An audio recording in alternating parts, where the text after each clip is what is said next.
Welcome to all property virgins. I'm Siobhan, your real estate bestie and your host. This is our first ever webinar and it won't be our last. Today we have three amazing hosts, including myself and some guests in the crowd that would be pitching in when necessary. A short introduction to myself. I'm Siobhan Green. I'm 21 years old and I'm 6 months old as a licensed real estate agent, but I have been in the industry from the beginning of 2020. That's about me. Let's get to know the rest of the panel. Meet Lakeisha Roll. Miss Lakeisha Roll, who is on my right. Miss Lakeisha Roll is a BBA MSc,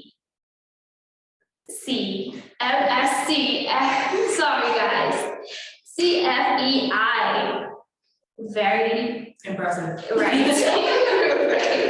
Lakeisha A. Roll is the founder of the Financial Academy and the author of 21 Days of Financial Declaration.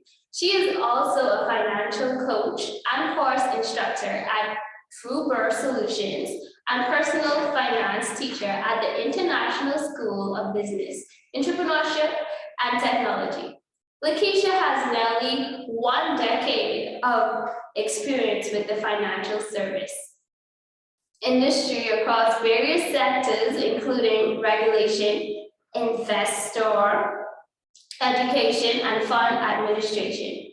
She developed a passion for teaching youth about She developed a passion for teaching youth about the importance of making wise financial decisions at an early age after hearing so many conversations among her peers about delaying the need to save and set financial goals. While in their mid-20s, since inception, the Financial Academy has impacted the lives of thousands of individuals through her company's financial literacy workshops for high school clubs, juvenile facilities, youth organizations, and corporate groups in countries including Germany, Luxembourg, the Bahamas, Turks and Caicos Island, United Kingdom, and the United States of America. Lakeisha holds a Bachelor of Business Administration degree in Economics and Finance from the College of the Bahamas and a Master of Science degree in Business Management with a concentration in finance from Edinburgh Napier University. Lakeisha is also a certified financial educator instructor with the National Financial Educators Council. Thank you, Siobhan. Sorry for doing that. It's okay. It's a mouthful, so I apologize. But I'm happy to be here, everyone, as the financial education professional on the panel. And also, I'll be talking about 6 areas to consider before purchasing a home or property, and also the 6 steps that you should take to ensure that you are financially prepared. And I'm also going to mention a little bit briefly about some tools that you can use to help you become equipped along your journey, and also some mortgage tips to achieve success. Nice. Also on our panel, we have Hannah Baird, who's to my left. Hannah is a 24-year-old real estate agent and a new homeowner with a bachelor's degree in business and linguistics and master's in marketing. Hannah is well equipped to walk first-time buyers through the process, like me and you, to join the Home Buyers Club. Yes, so my background isn't quite as extensive as Lakeisha's, but I'm very happy to be here, happy to help. And what I'm going to do tonight is kind of recap what Siobhan and Lakeisha go over and give a practical perspective on how to get to the stage of buying property. And back to me. For all questions, you can post them in the chat and we will answer as many as we can in the Q&A section at the end.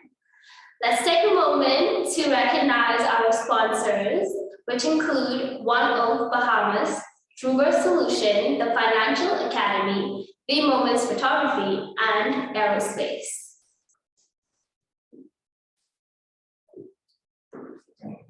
And aerospace.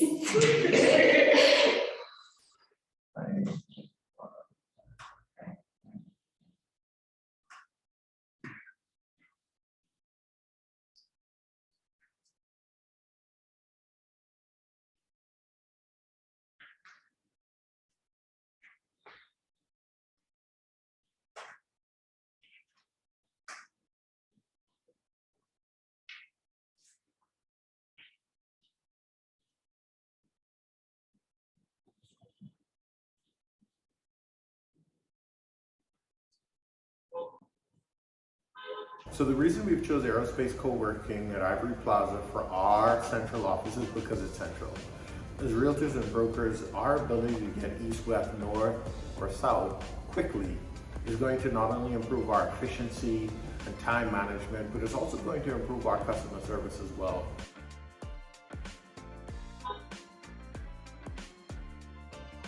But this event has been brought to you in part by Aerospace Co-working.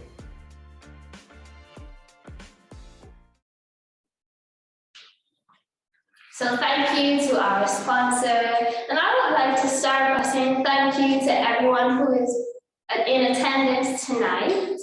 We are honored that you want to spend the next hour and 30 minutes with us.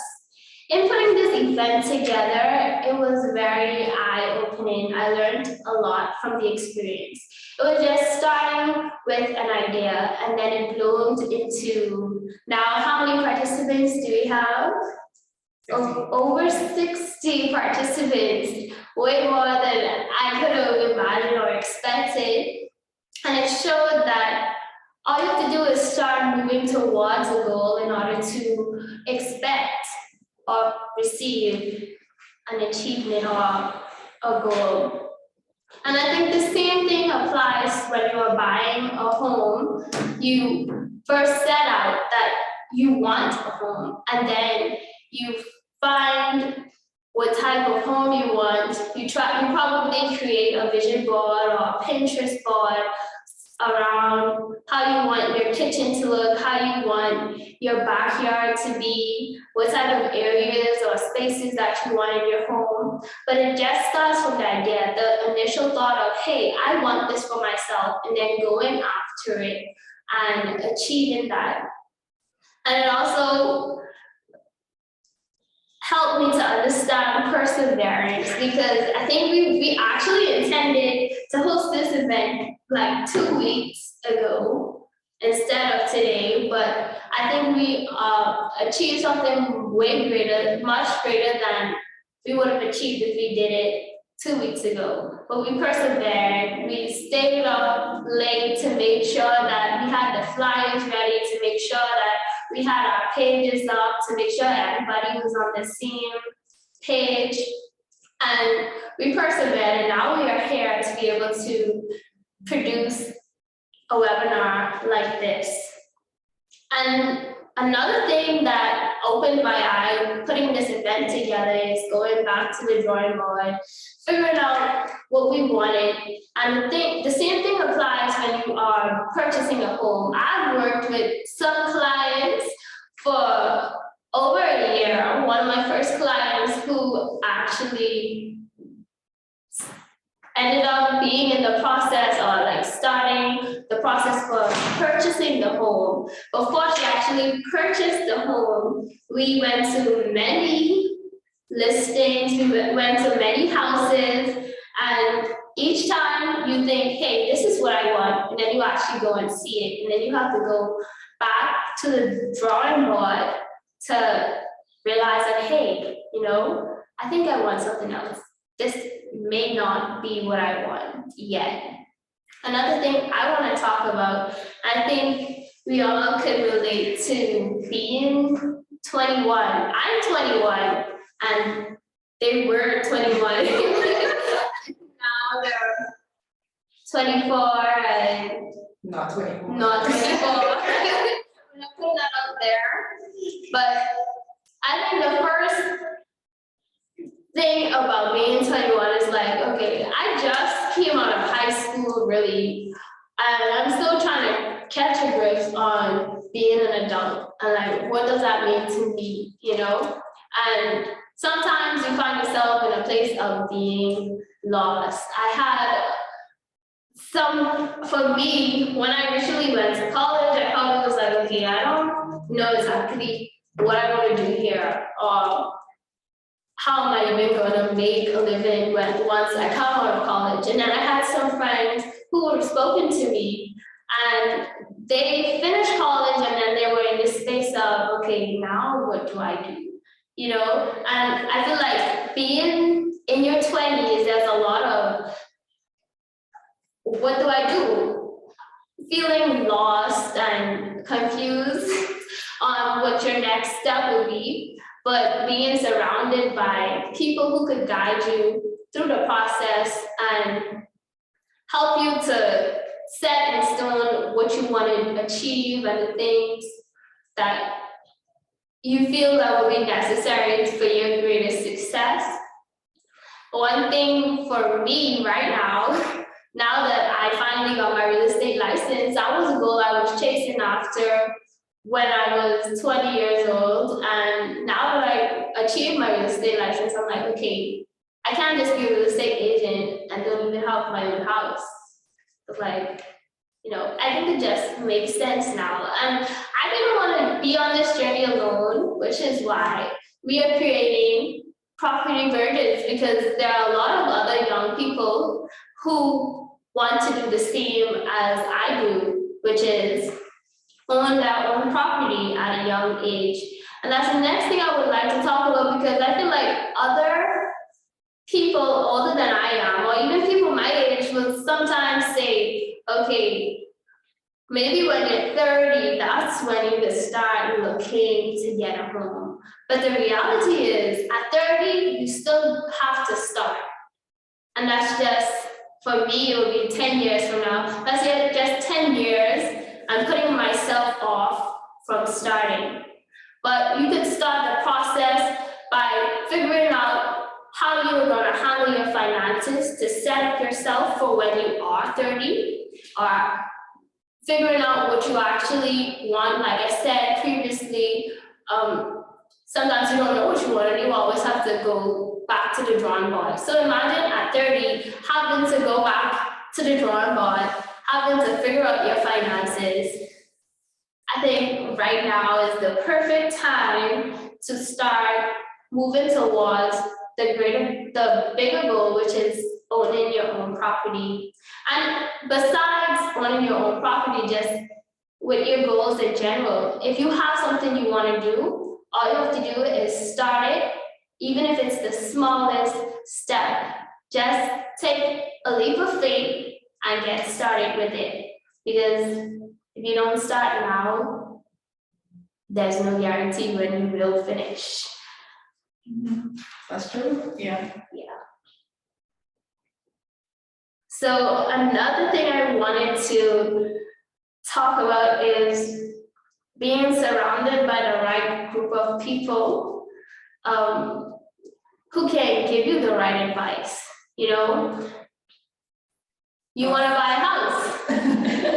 You have a real estate bestie here who can help guide you through. You have real estate agents and people who can help you set up your finances, give you a template on what you need to do, things you need to look out for. Just being around people who would be looking out for your best interests and, you know, they can show you straight. And how could I even forget about this point? Having the right conversations with the right people leads to the right opportunity. If you don't have a conversation, if you don't make your request known, then how will they know? They'll never know. So having the right conversations with the right people, I feel like that in itself explains itself. Have the right conversation with the right person and you will get the right opportunity. Anyways, so let's move on to Lakeisha, because she has a mouthful of advice to give us on financial tips. Right, thanks, Siobhan. So the first thing I actually want to start off with is I think there's nothing wrong with turning 30. There's nothing wrong with turning 30. So you're 10 years, I'm from 30 and I'm just a little over 10. Oh. And so for me, I was listening carefully to what you were saying about when they turn 30. I was more so saying like, if you could start the process from younger than 30. So when you are 30, you don't just be lost, you know? Right, okay, Yeah. agreed. No, I agree with you. You So don't seem to be lost. You are giving us advice today. I don't have my home or property, but I did start the process of saving at age 27. I did start that process early. Once I knew how much money I wanted to spend, I started saving that 10%. Right. And then I pushed a little bit to what, 15%. And so for me, I did look at 30 as an age where I need to have this money in my bank account. Right. Because we kind of paint a picture at the number 30 to say, okay, you need to have some stuff in order. But the reality is, if you don't have the information that you need to make an informed decision, then you won't be there, regardless of how old you are. Right. And so you spoke a lot, something that resonated with me when you were talking about your story is uncertainty. Right. And so this is why we're having this webinar this evening to help you to walk you through those steps, to guide you, to provide you with the information, the tools, the resources, and of course our professional advice when it comes to real estate and being prepared as best as you can. And so something that I titled my presentation, can you afford to remain a property virgin forever? Like, can you really do this? Can you walk around saying, this is what you want to do, but you have no idea about what it takes? Or you're just doing something because somebody else thinks it's a good idea. And we love to hop on other people's bandwagon when we see something's working for them, but we don't know the process. And so I'm excited to present this, talk about this topic this evening. So the first thing I want to ask you, you don't have to respond in the chat, but this is just something to think about. What is the first step you should take before considering purchasing a home or property? What do you think that very first step is that you should take? I guess the first step you should take before considering purchasing a home or property. For me, I would say find out what type of home you want. Okay. But like, that's not, yeah. I mean, I don't want to say there's no right or wrong answer, but there's an order that things go in. Yeah. But Hannah, so what do you think the first step, what's the first step we should take? I know I'm not on camera at the moment, but I would say it kind of depends on whether you're thinking in an abstract sense or in this sense of actually taking practical steps, because in that, the practical way would be the first step is actually to get pre-qualified. So that you can know what your budget is and you know what budget of homes you're looking at, and also what down payment you would need to be at that price point to buy that range of homes. Right. Definitely. So the first step is actually being financially stable. Yeah. So, and in order to know if you're financially stable, there's some things you have to do. You have to be consistent with very basic financial literacy principles, such as saving, budgeting, borrowing, protecting your investments, all of these things. And so that's where everything starts off. So the first step before considering making that purchase is not saving the down payment. Because if you don't know how to save, you don't have the down payment yet. And so that's what the first step would be to take before you consider purchasing a home or property. So financial stability is definitely something that is very important. And I just want to stay right here for a minute. So we know that if you buy a car, imagine buying a car that you know nothing about. You see this car, someone tells you about this car that someone is selling, and the price is good, or you think the price is good, but you don't ask any questions. And you don't see anything about the car until you go to purchase it. You don't know anything about the make, the model, the year, the color, how much mileage it has on it, how much gas it takes, the accident history, or how much you may have to pay for insurance, whether that's third party or comprehensive coverage. You know nothing. So imagine doing that because you think that the price looks good. So now put yourself in a situation where you go to purchase a home or property that you know absolutely nothing about, and you end up, you feel like somebody robbed you, but you didn't do your research. So that's how important it is. When we're buying something, we want to look at it, we want to sit in the car, we want to see how we look, we want to take pictures, all the different stuff. We want to test drive the car in some cases as well for a while to see if this is something that I can see myself in. So the same goes for a home. So take your time, don't just rush into this thing because everybody else is doing it, or you want to achieve a goal because this is just the popular thing to do. So you really want to take your time here. And in the same situation, a car and a property are both investments. They can both be passive income generation opportunities. With a car, you may decide to open an SD company, so you have a fleet of cars. With a home, you can have that Airbnb, you can put that on rent, what have you. So both have the opportunity to generate income, and so we should take it seriously. So they both require an initial investment for us in order to benefit from that investment in the future. And so when it comes to buying property, I want to talk about 6 areas that you should be able to answer comfortably and confidently when thinking about your current financial position and how this particular investment is going to impact that. And when it comes to all of that, I believe that the key to successful property or home ownership is not to remain a property virgin forever. You can't stay in that state of not knowing enough and not wanting to know enough. And so I hope that this webinar, this presentation, opens your eyes to ask more questions. Go ahead and speak to people about this before you jump into anything. So the first step that you should take in order to, I don't want to use that term. You probably thought about what I was going to say, but it has how not to remain a property virgin forever. Can I say First thing, you want to say it? I'm just gonna say, pop that cherry, baby. Oh no, that's not what I was going to say. Okay, cherries, I don't know, okay. So the first thing is value. So think about the value of this potential property. Is it worth it? And how do you know if it's worth it? You have to go there and do research. You have to talk to persons, whether that's a real estate agent, whether you are searching the MLS system online, whatever it is that you're looking at. But don't just, and to your point as well, we spoke about making sure that you're surrounded by the right people. Don't just ask anybody, hey, what you think this worth? Too much, especially if they don't have the same goal as you. So you have to make sure that you're talking to the right people, find out if this investment is actually worth the price.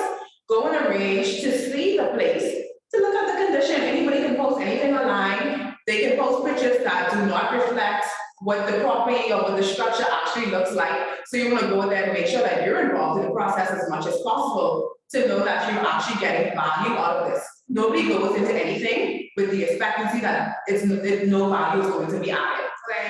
The second thing is you want to investigate what's going on. You want to dig deep into whatever the proposal is, whatever information you are provided with, what's going on with the market. How does this compare to how does A compare to B? How does B compare to C? What do other real estate agencies have to say about this? And don't just, you can talk to different people. Don't feel the need to just stick with one person, especially if you don't feel that they're answering all of your questions.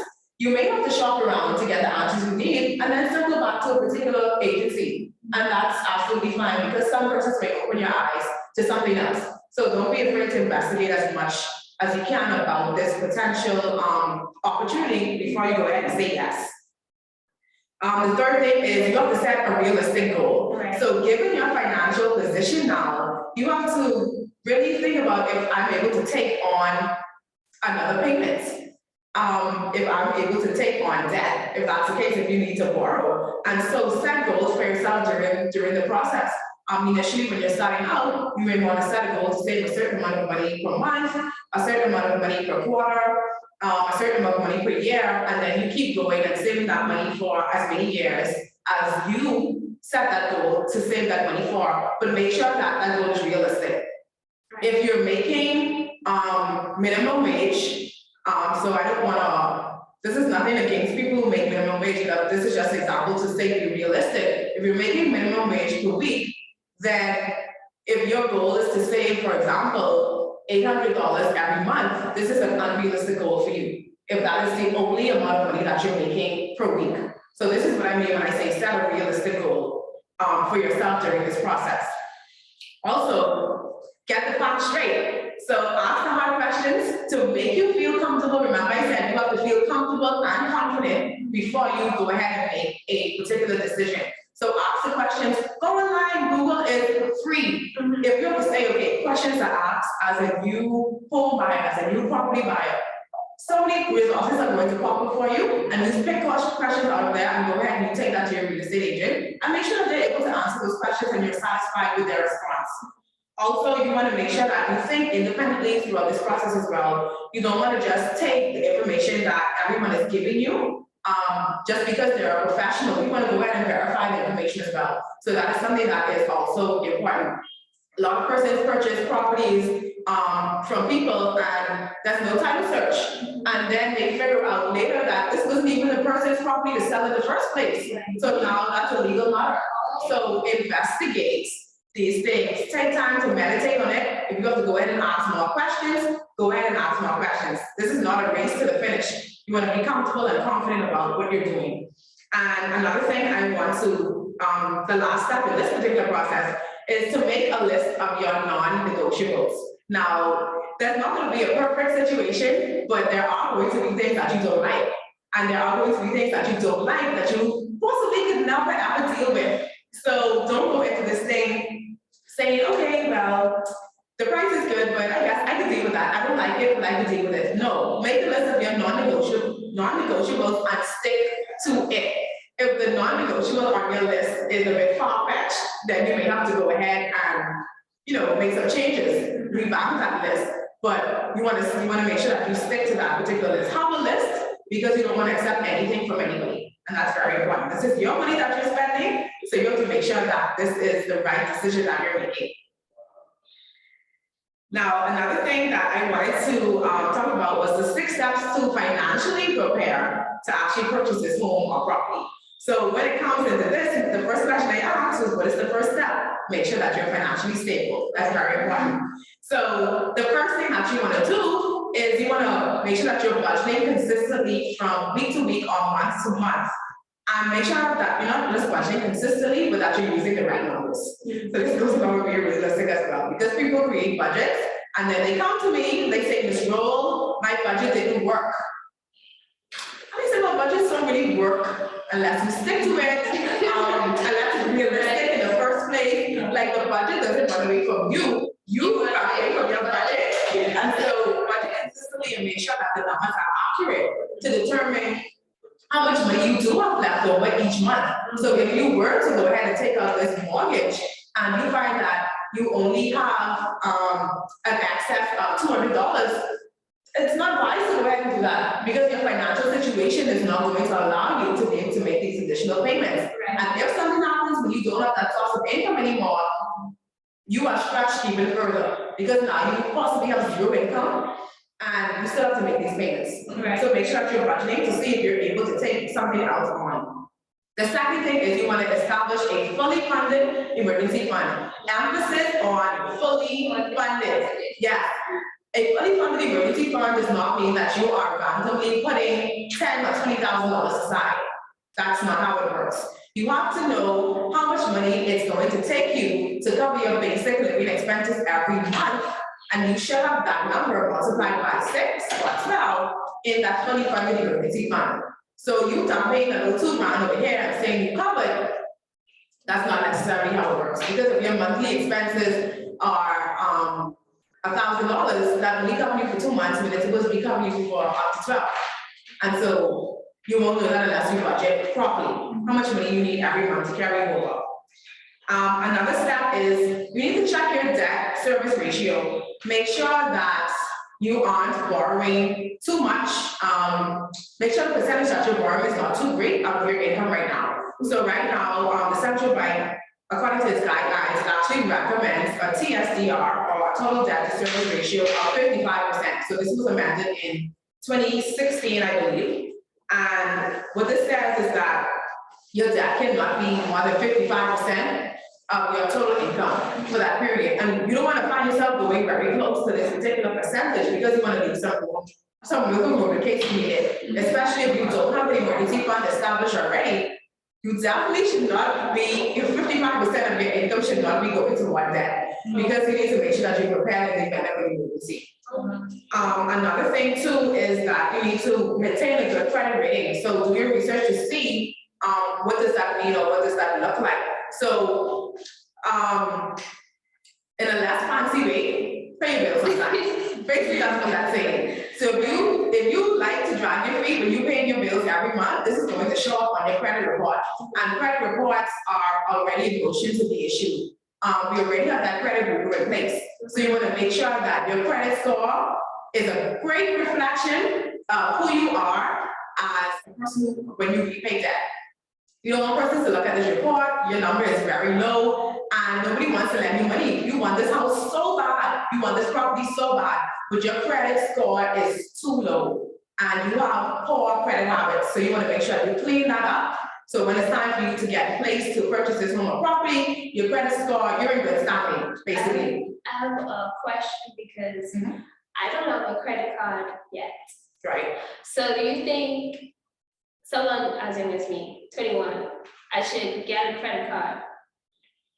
I should already have a credit card by now. You should? Should I? Should you? I'm asking. Can you afford it? I don't know. You don't know? I really, what even are the stipulations for a credit card? So with some financial institutions, I won't call any names,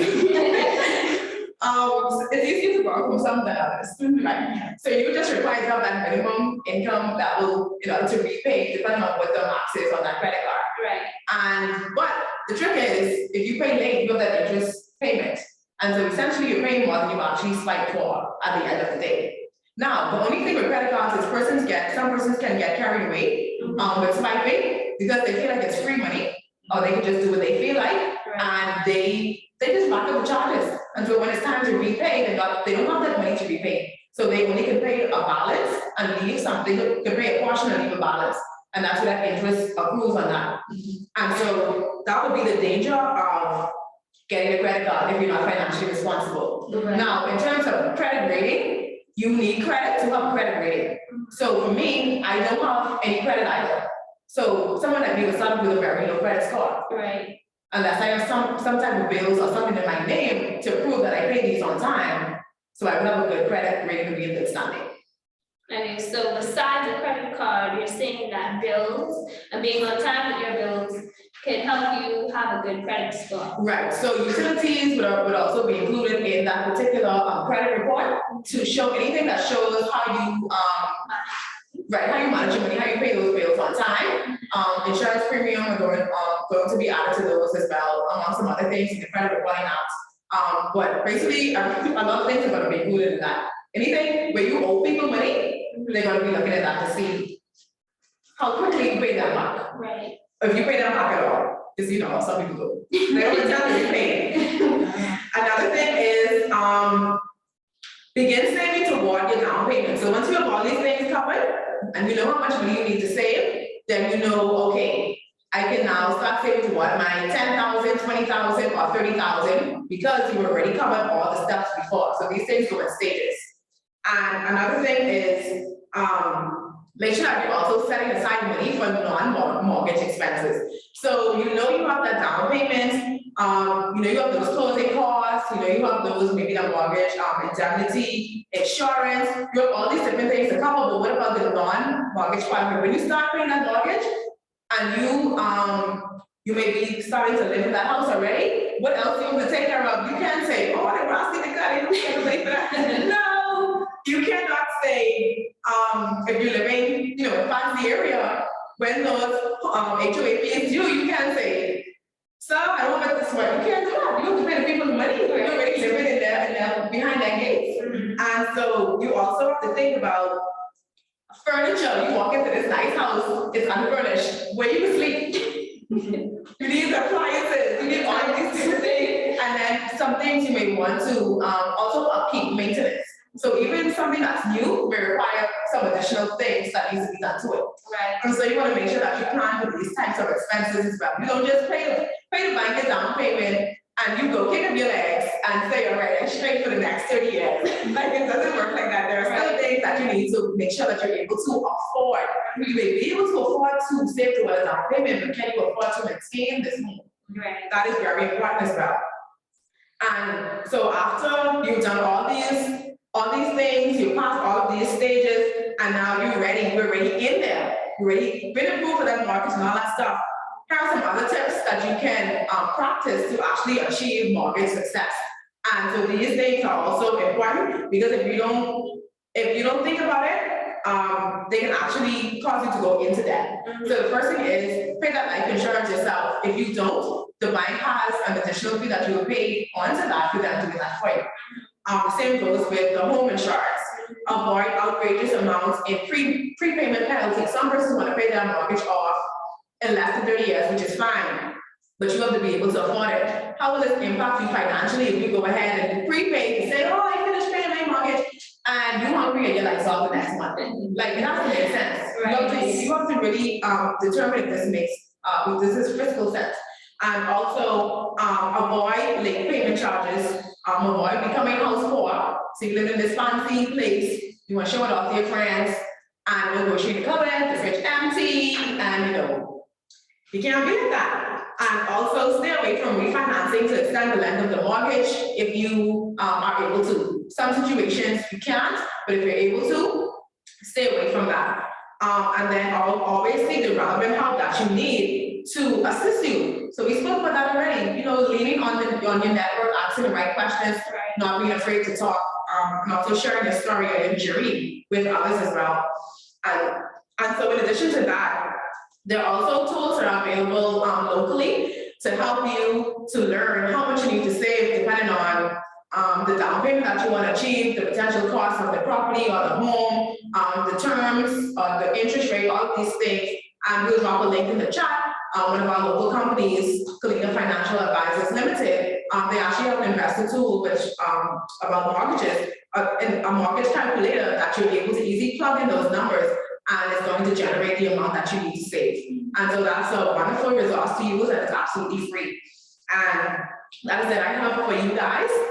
We'll take questions during the Q&A segment, of course. And so, Siobhan, I'm going to turn it back over to you.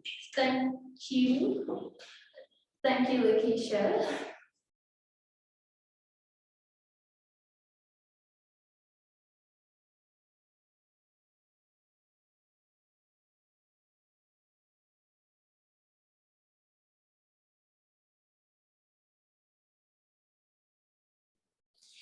Okay, so just a mic check. Can you hear us clearly? Can you please comment in the chat if you can hear us?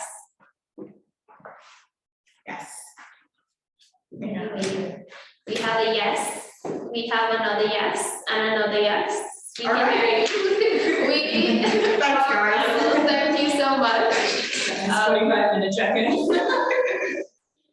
So while we're waiting for this setup, I just wanted to go over a few things Lakeisha was talking about. There was a book that I was reading that I think relates to what Lakeisha says we need. It's called Atomic Habits. If you read it, leave a comment down below. Let me know, if we're on the same page.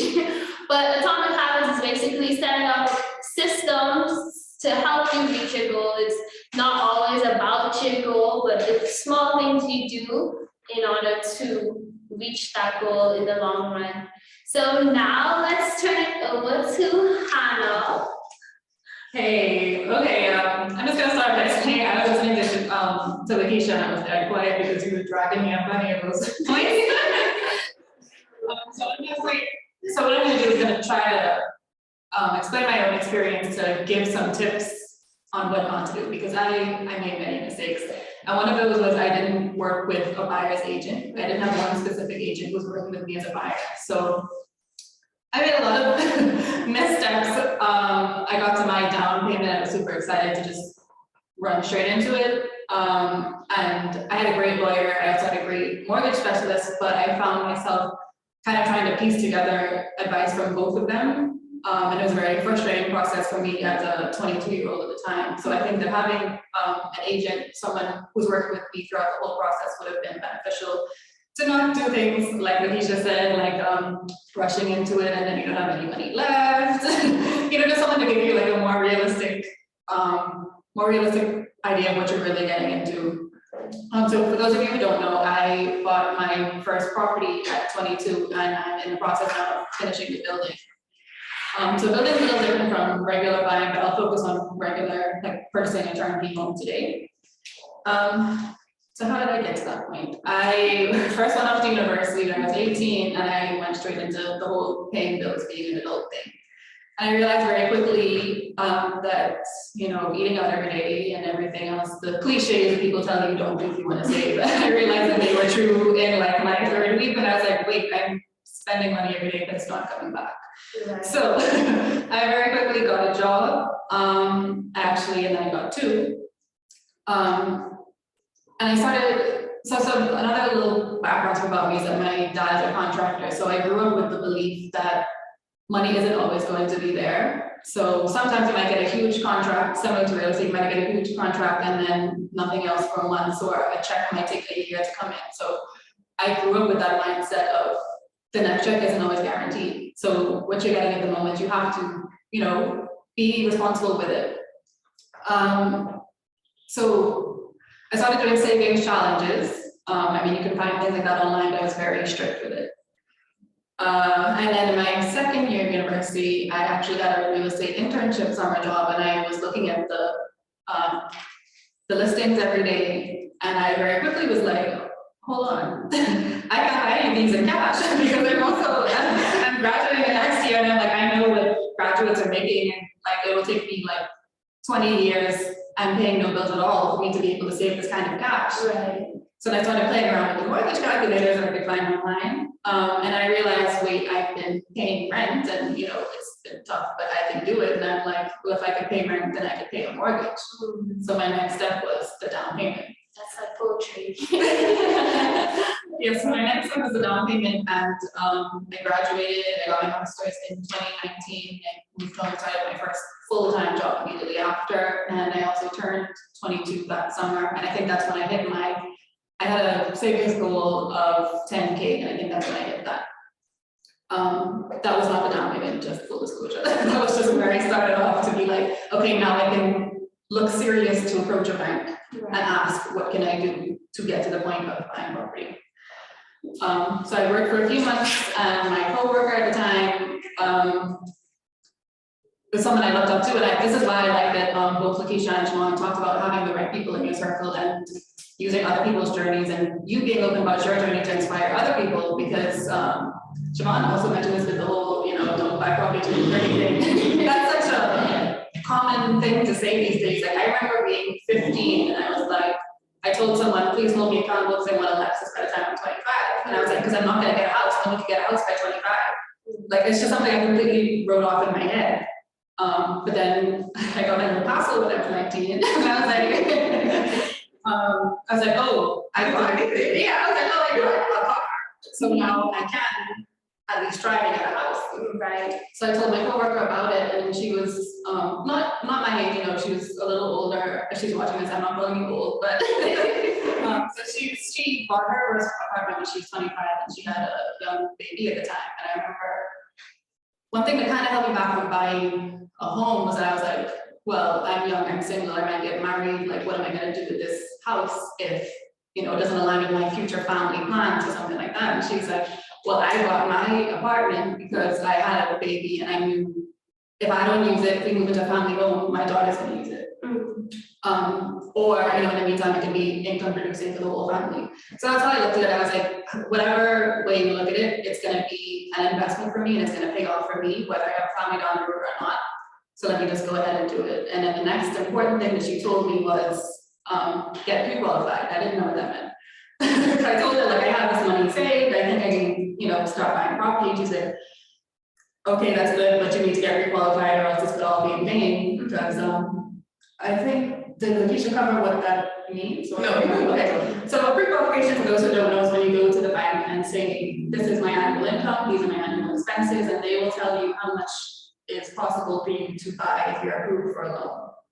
So you could be looking at $600,000 properties, but based on your income expenses, you could only qualify for $100,000, and then your search was in vain. It's kind of like a huge reality check, and it'll also tell you, based on what you'd be qualified for, what 10 or 15 or 5% of that would be for your down payment. So then you have a specific goal to work towards.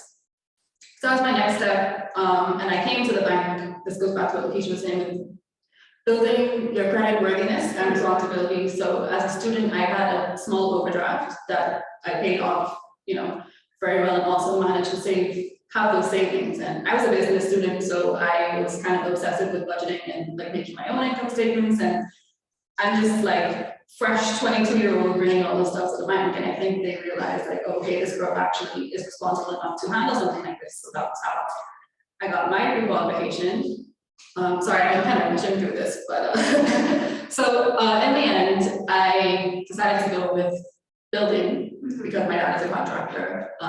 In hindsight, I think I kind of prefer to turnkey property because building is always something. But so I decided the lot I was going to buy in November 2019, and then got my lawyer, got the bank involved, got everything in place, the paperwork, and then the pandemic happened. Long story short, that sale didn't close until September 2020. Right. So I started this in 22 and I closed in 23.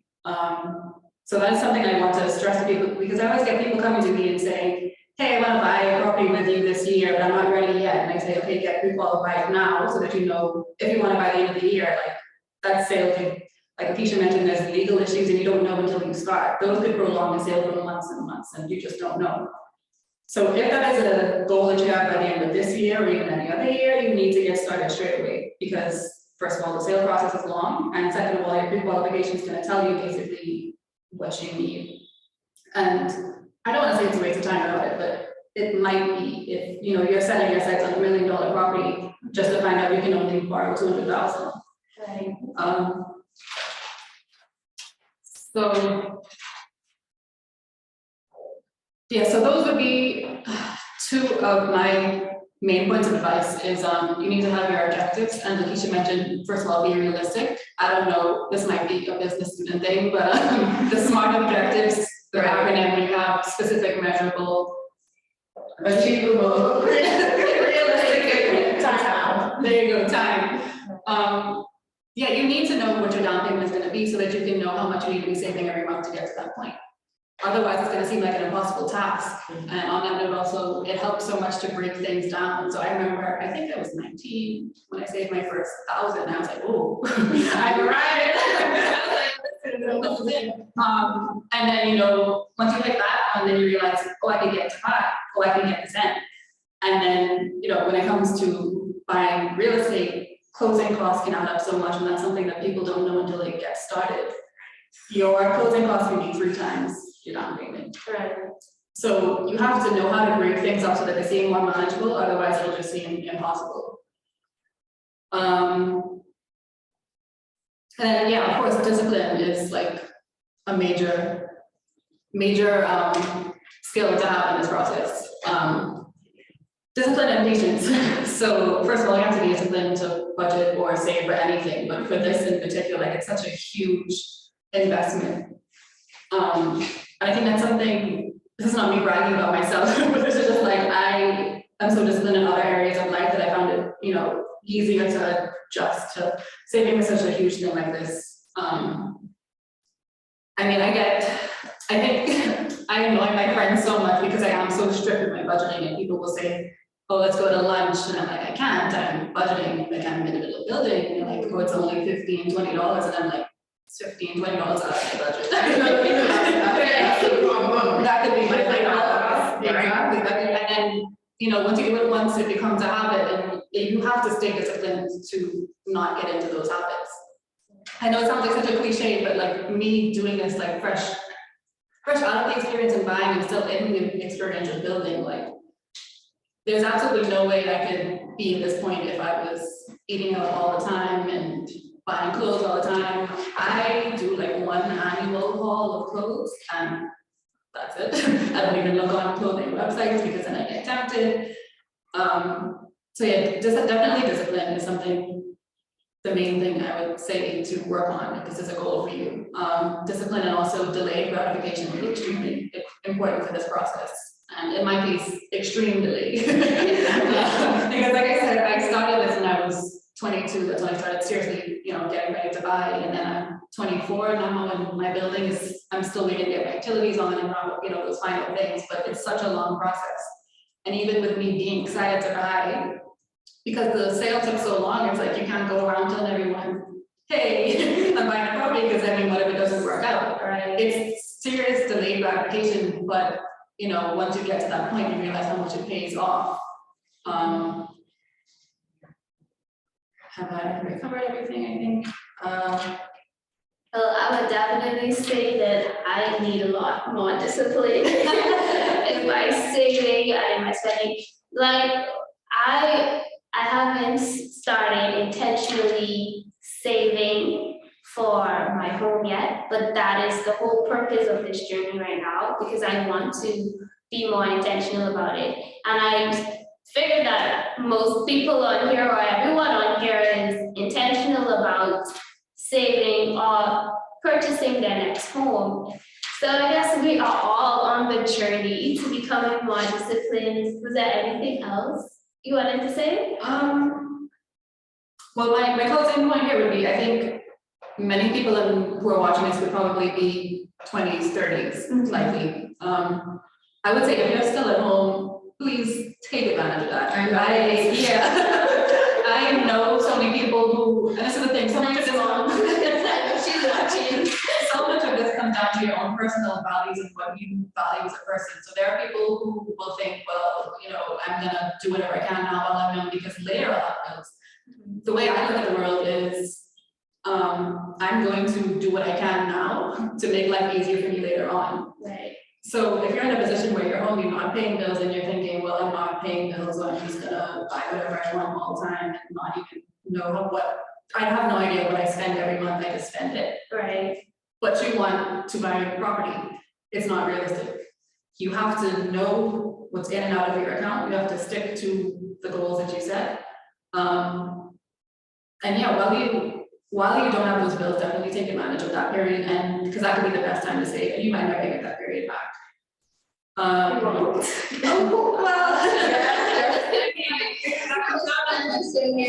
not money, but you know, most people wouldn't. She probably tells me, girl, you need to put me in a house.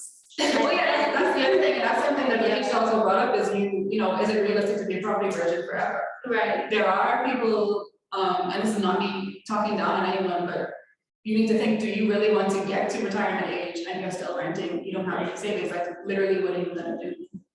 We don't want to be property virgins forever. No, no, you got pockets sometimes.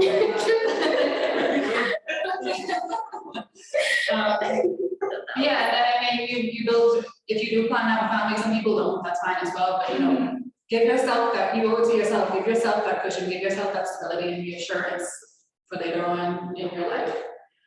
And then I see a question in the chat. What is the average cost? Are we doing questions now? No, I think we're going to do the panel discussion and then we are going to do the Q&A. But to your point, Monica, when you spoke about family, you think about persons grow up associating having a home with having a family. Right. And so if I don't have a family, I have no need to have a home. But that's not how it is now. We can see that because a home you can generate income from that. I can still be living at home and I have a duplex or triplex on rent. Exactly. And so we need to start thinking about how real estate can assist us with income generation.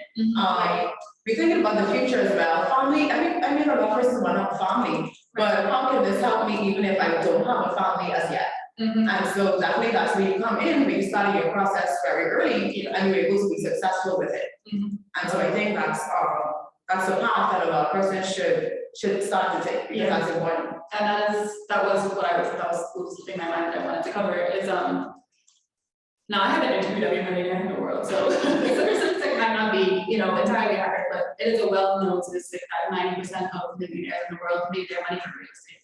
So that could be through income, real estate rental income, that could be through sales. I mean, you know, I'm not great with trading, whenever I know it's a great way to, you know, get income, but I can't think of any other industry where you can sell one item, that item being a property, and you get a couple $100,000 in your pocket. Like, I would just like to inject myself into that. I remember something from economics, but location is everything. You might hear that a company makes money from real estate and just think it's just because of their property, but companies make money just because of where they are, you know? So this is not just for home buyers, but also for people who want to own a property. Maybe you are a person who's selling stuff from home, but you want to take it to a storefront. That's also you owning your property. That's your business owning a property, and that could be beneficial to you and your business. So we could expand beyond just saying, okay, if you're a property virgin, you look for a home. You could also be looking for somewhere to start your business. Yeah. On that note as well, it's not just about rental income. It's not just about selling the property and getting, you know, that $200,000 in your pocket or whatever else. It's also about equity. Yes. And being able to leverage that equity with the bank. So I think a lot of people who are well off would be in a position where their parents would have put stuff in their names when they were young.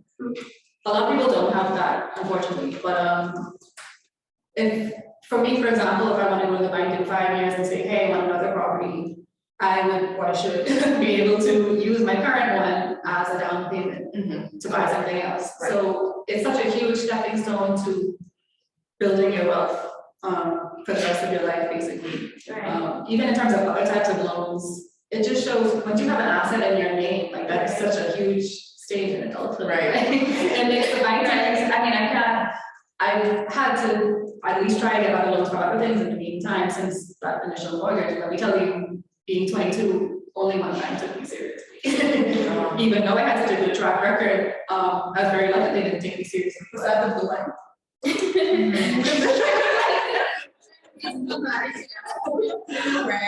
Yeah. Not one of them, but this isn't, you know, throwing shade or anything. Well, yeah, only at that time I could tell only one man was taking me seriously. But now that I have a property in my name, I'm 24 years old. Now if I need something else, they're gonna like, oh, okay, let's talk. You know, now they want to talk to me.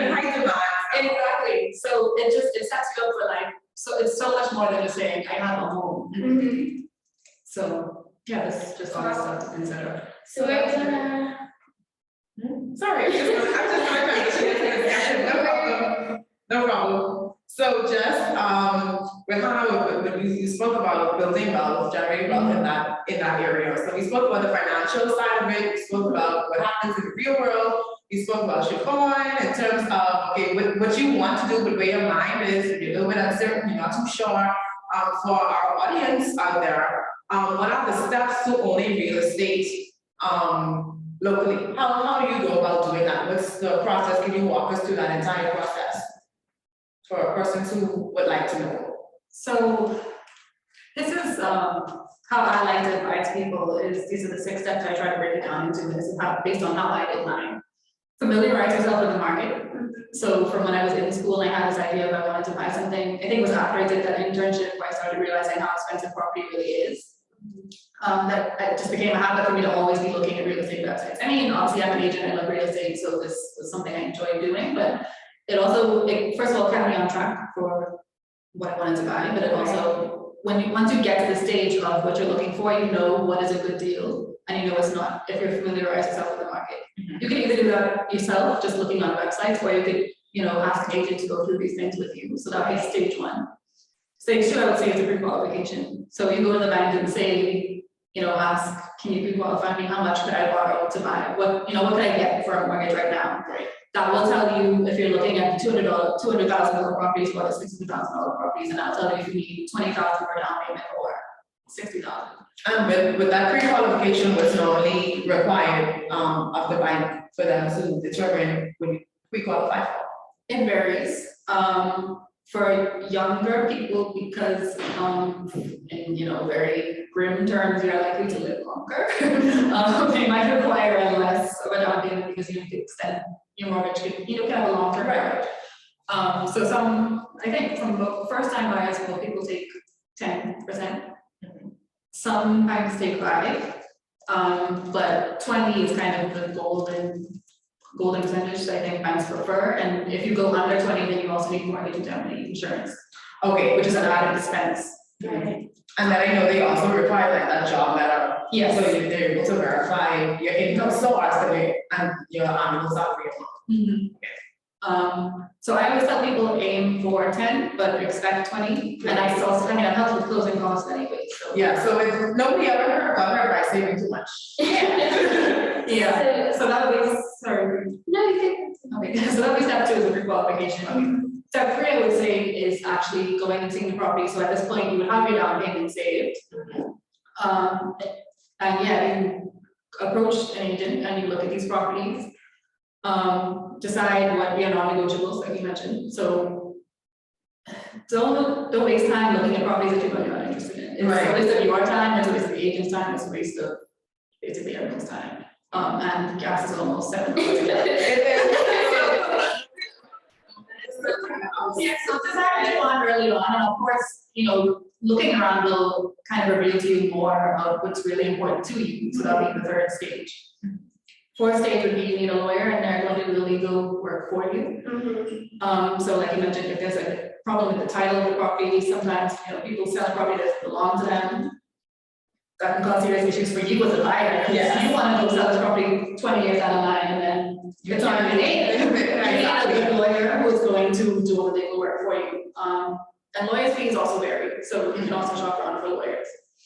Once you have your down payment, you decide on your property, you've got your lawyer, you go back to the bank, you sign, you do your application, so they're gonna ask for your job letter.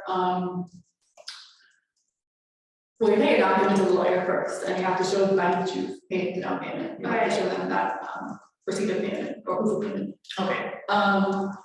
So you go back to the bank, they're gonna ask for your job letter.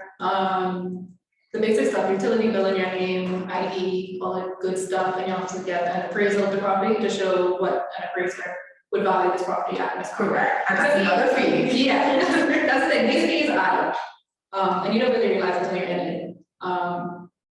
So which stage is that now? 4. I got shot. We're checking the market. We got our pre-qualification. Right. We're looking at the property. You got your lawyer, mortgage would be step 5, and then 6 would be when you go to the bank, you'll get an application, right? So once it's approved, then the sale process starts. Your lawyer's gonna do all the background checks and all the legal stuff they have to do. I'm not a lawyer, so I just know that they do all the paperwork in the background. And then that could take a few months. I think 6 is a safe number to expect over here, especially if you're getting a mortgage, because you'll also have to do mortgage. Your mortgage will have to be filed in like that's a legal document as well. You are legally bound to pay back the bank, right, or lose your property, or something like that. So that takes a while. And then the end of that stage would be closing of the sale. It's yours. You can move in and start, throw your housewarming party. Awesome. So I have a question for you. In terms of, having that utility or something in your name, is that something that you already had, or you? No, I didn't. What did I do instead? I was sometimes the person can write a letter to say that you're there and all that stuff like that. No, I had 2 bank accounts, so I got my other bank statement. Okay. I was living I'm still living my parents and my bill is done, but I didn't have a bill in my name, so I got it. So this is why it's important to bank. Even if you don't have that utility, you still have something. And also, you mentioned earlier in your process, the bank wants to see that you've been saving consistently. And so once they know that you can consistently save, there's a greater protection of you consistently paying them back, because they can see your track record. Yeah. So that's another plus to having that bank account if you don't have one already. And if you think about it, if you a random person comes to you on the street who's going to think that'd be $1,000. Where do you work? Have you done this before? Why do you need it? Can you show me proof that you're going to pay me back? Right. That's essentially what the bank is going to be doing. Right. That's right, like that. Perfect scenario. That's really what it is. Yes. Siobhan, I actually have a question for you, not to put you on the spot, but to put you on the spot. What are some of the things that you should look for in a real estate company to make you feel comfortable personally? Personally, I would say their presence, like who are, I don't want to just be engaged with a real estate company and not really know who they are upfront. rather than, oh, I have to meet them. I don't know about anybody else, but I just have to mentally prepare before I meet people. Okay. So like if they have a good presence, I can see that they are actually interactive with their clients. Like for example, we're with One Oak and our broker, Matt Sweden, he has a TikTok page and you see him going to these sites, interacting with his clients. You see the type of work that he provides and how he interacts with people. That would be one of my top things to look forward to. And also, are they providing spaces for people to grow? Like say, if I meet you now and I'm not completely ready, will you be patient with me until I am ready? Because I've heard in the real estate industry, someone said once or twice, I'm not quoting anyone, but if they ain't get it by the third property, just leave them alone. Why would you want to be with a real estate company if you can't guarantee that they're going to stick with you through the process and help you to make that decision? I like that. Yeah. So something for me, I would want the company to be reputable. Right. So we know social media has no chill. Basically, you go on Facebook, you post in one of those groups, and you ask, has anybody ever worked with this company? How are they? And you can see the comments, and you'll be able to make a decision based on feedback. So exactly. Right. So a person would be very honest. And they would put all their business on social media to let you know about their experience with this particular company or someone else's experience that they heard from. Right. And so I think that's also important as well. You don't want to just go with anybody. I'm going to make sure this, see how long the company's been around for and make sure that you get some reviews about it. Go on their website and also look at the reviews that they have on their website. Then you may also want to give them a call as well. To speak with them. And listen, customer service is everything. If the person who answers the phone is very grouchy and they turn you off, well, they turn me off, I'm not calling back.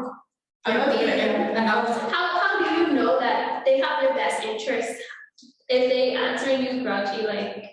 And that gives me the feeling that she does. Right. Because probably what my mind, like that's what I'm thinking about. Yeah. Because your attitude is already poor from the beginning. And so, these are little things that you look at, but they can turn into big things. Right. Because some people will also say, well, I shouldn't have gone with them because you don't want to have that kind of feeling. Yeah. And so those are just some stuff I'm not sure if you have, what are some things that you looked out for before you chose the company that you went with. That was exactly what I was about to say. When I was struggling for my mortgage, or at least applying for mortgages, when I could tell that whoever picked up the phone wasn't taking me seriously, I was like, okay, bye. I think I'm going to somewhere else.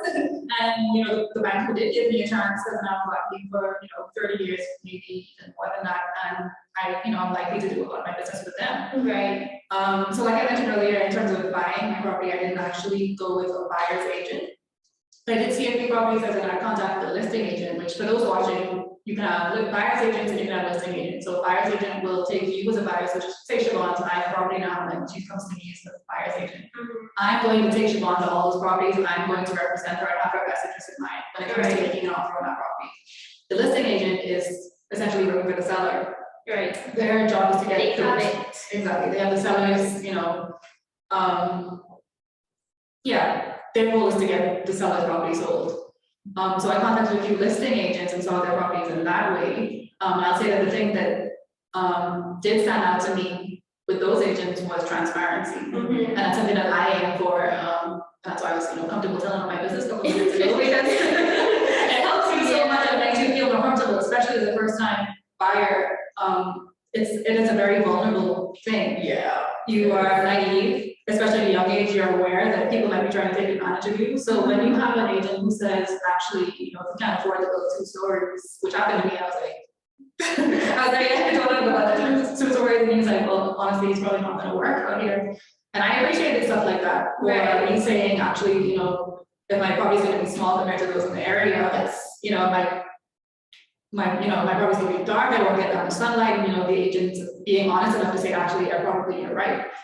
Even though I didn't go ahead with those sales, I appreciated those specific agents so much. And I don't even know if they remember that because that was like 2 years ago. Yeah, I was an agent at that time, by the way, I just got my license this year, but I don't know if they remember that, but every time I see their names now, I always think, thank you for helping me, and I search. Right. So that is something that I think every first-time buyer deserves that transparency and to be realistic and kind of hold your hand through it, because you would know that this person doesn't really know what they're doing. You know, you can try to help them out as much as you can. Right, if you find like you're searching on Google and they're answering your question. Yeah, no, you want Try someone else. you want someone who would feel like they are holding your hand.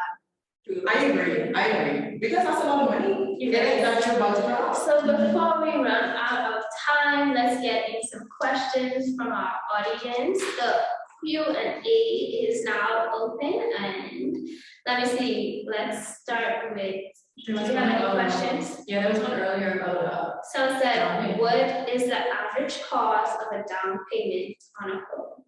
And how high are the legal fees? Is that based on the cost of the home, or is the legal fees at a set price? So do you want to take this one?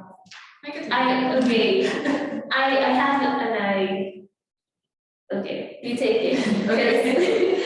I don't want to quote myself wrong. So you're correct, it would be based on the cost of the home. Your mortgage rates also vary. Down payments vary, and legal fees also vary, but Right. the general legal fee is around 2.5%. And you'll also have VAT on top of that. Yeah, so another huge building fee is a stamp tax on the conveyance of the property. And conveyance would be the property moving from current owner to you as a new owner. So that is at 10%. It's usually split, and this is where I made a big mistake as a lawyer. It's usually split half between the buyer and seller. So it would, be 5% in most cases, but also first-time buyers, if you're buying a property to live in, you would be exempt from that. But again, there are so many legal aspects to this that it just varies. Right. So there's not really an average cost down payment, but I would say 10% is pretty normal for first-time buyer. But like I said, aim for 20, expect 20. Worst that could happen is you have extra money. Can you speak to the lease to own process, and does it exist in the Bahamas? Yes, it does exist, not on a large scale. A lot of owners would prefer their money outright, but you can find some owners willing to do that process. Any other thing to add to that? That's okay, but got income on my mind now. Yeah, it isn't common. I personally haven't done any deals like that so far, but I do think, if I'm not mistaken, a lot of it comes down to the landlord and their conditions. I think it's more likely if you are already renting and your landlord sees that you are trustworthy to continue, because similarly to someone on the street asking them to borrow a certain amount of money, you don't really know them like that. Once you build that relationship with a landlord, I think it's more likely to later on be able to say, would you consider selling this to me, and then kind of working your rent into that. But it's less common to, outright something on the market where the landlord or owner is saying, I'm willing to lease own this. But it is possible, it happens, it's just not that common. All right, so we have a comment here in the chat from one of the attendees. And so they made a note when we were speaking about establishing credit. Right. Yeah, so getting that small loan from the bank, paying it off within that time frame, yes, that is putting you in good standing when it comes to credit. I agree, but you just have to make sure that you're able to actually afford it. So anybody can say, I'm gonna get a small loan because it's small, and attempt to pay it off, and then something happens. The issue with that is, I don't have a problem with the small loan. The challenge is if you don't have that emergency fund set up and something happens, and now you are so focused, you're focused on whether you want to keep your lights on or you need to pay the bank before interest is due. Right. And so that may become your reality. And so just when you think about these small loans, just to establish credit, you have to make sure that it's worth it for you, because it can backfire. That's just the reality of it. Yeah. So I don't discourage people from getting loans. I just make sure that you're financially prepared to take on debt. So that's all. Even if you take a limit that's reasonable, like something that's $1,000, it may seem reasonable now, but what happens down the road, it may not seem feasible to you anymore. So it's good to evaluate your financial position frequently. So don't just take this thing on once and then stick with it. You know, make sure that you could afford it. You have to cancel the credit card after you make a payment for a while. All these different things play a factor in that, and then your credit score drops because you weren't able to make those payments on time.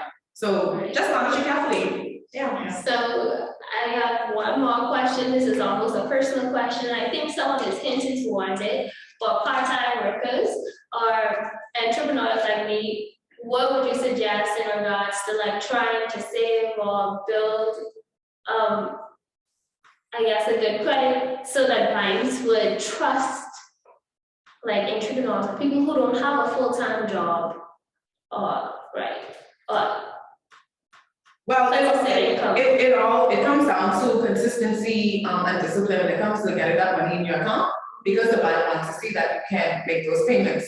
If I have $30,000, $40,000, $50,000 in my bank account, but I have a part-time job, I highly doubt the bank is going to reject me because I have a part-time job, but I have the money in my account that can show that I'm able to take on this commitment. So it's about being responsible. So it's more about being responsible. Now things may vary, but I'm just saying, don't count yourself out just because you have a part-time job or because you're an entrepreneur. Okay. You still have to, if this is your goal to own this home or property, you have to put in the work to make sure your account is looking right. Right.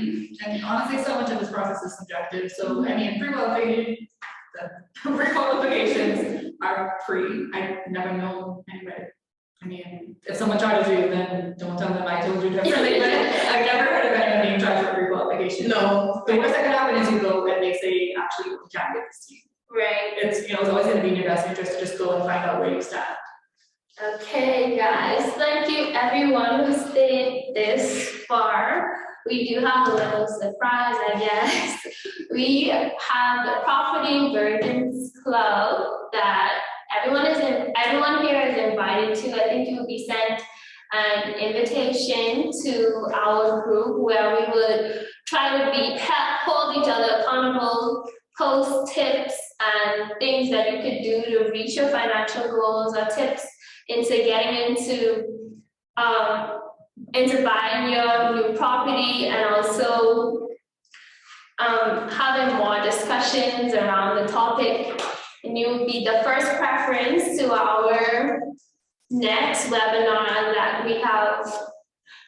Is there anything else I need to add for this? I think we could do like that. So actually, I'm pretty excited as well. Yeah, I'm very excited. That you're on. No, I'm actually really excited. Don't mind. So with this Property Virgins Club, so that's explain more about what this is about. So it's a real estate accountability community, Right. and it's geared towards educating, motivating, and inspiring individuals throughout their journey to owning real estate. Right. And a part of this Property Virgins Club, what's attached to that is a savings challenge. And so this savings challenge, we're naming it 30K in 3 years. Listen, we get this 30K in 3 years.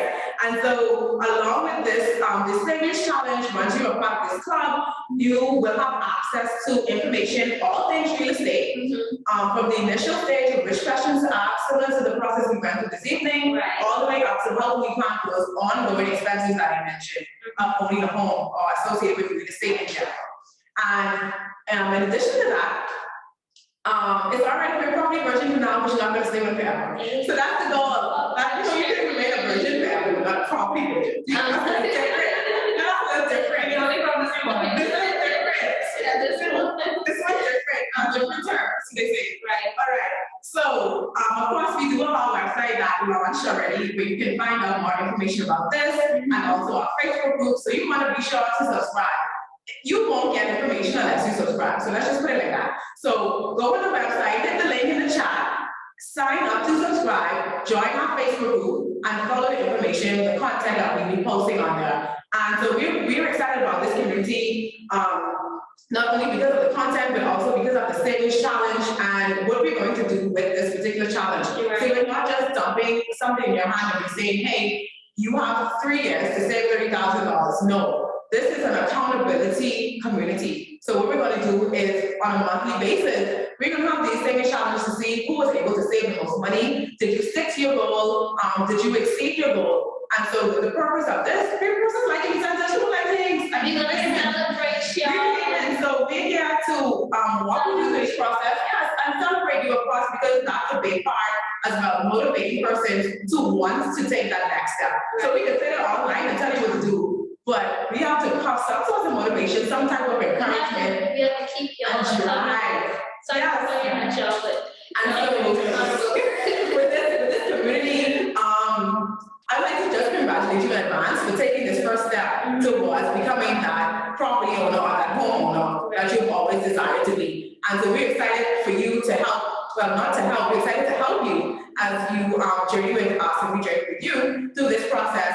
It may not seem easy. Of course, anything, it's a savings challenge, so it's going to challenge you month to month or week to week, but the whole point is for you to stay on track. And so that's what this accountability group is all about. And so we do have something that's called a Property Virgin Savings Guide that is available for you. We'll send that information over to you how you can grab that. It is free, just to help you to track your progress and to see how you're doing over time. So this is a 3-year challenge. And we did say we're going to be giving away prizes. We're not going to forget that. We're going to hold us to that. We'll hold us to that. And so if you get stuck at any time or you need some advice, you can sit down and get a one-on-one. One of Bahamas, the Financial Academy, we're here to assist you. That's the whole purpose of having this community and having a free community. And also during the course of the 3 years, we're going to provide access to those webinars, those closed groups, those small groups, those one-on-one sessions, whatever it is that you need to keep you on the right track, we're there for you. And of course, we're open to your suggestions. Once you join that group, you subscribe, you tell us what you need, and we work it out. So that's as simple as this. So 30K in 3 years. Y'all Let's go. Y'all know I joined in that group just because y'all say we having prizes, right? Just because I'm about to be celebrated. But this is the closing of our first ever webinar. We are so excited to start this journey. I am so excited to start this journey. And are you excited? I sure Are you excited? Definitely. So we definitely do not want to leave you guys. So thank you for being here, and I guess see you in the group. Yes, stay tuned. We do have another webinar coming up. Stay tuned. Yes, we do. And those of you who might be, you have your down payment already, you're ready to start actually getting into the process of buying a property, don't forget to come to myself or Siobhan to get on, stage 3? Seeing the property. Right. Start seeing those properties. We got you. Get the ball rolling because you might be like me and my goals at the end of the year. So let's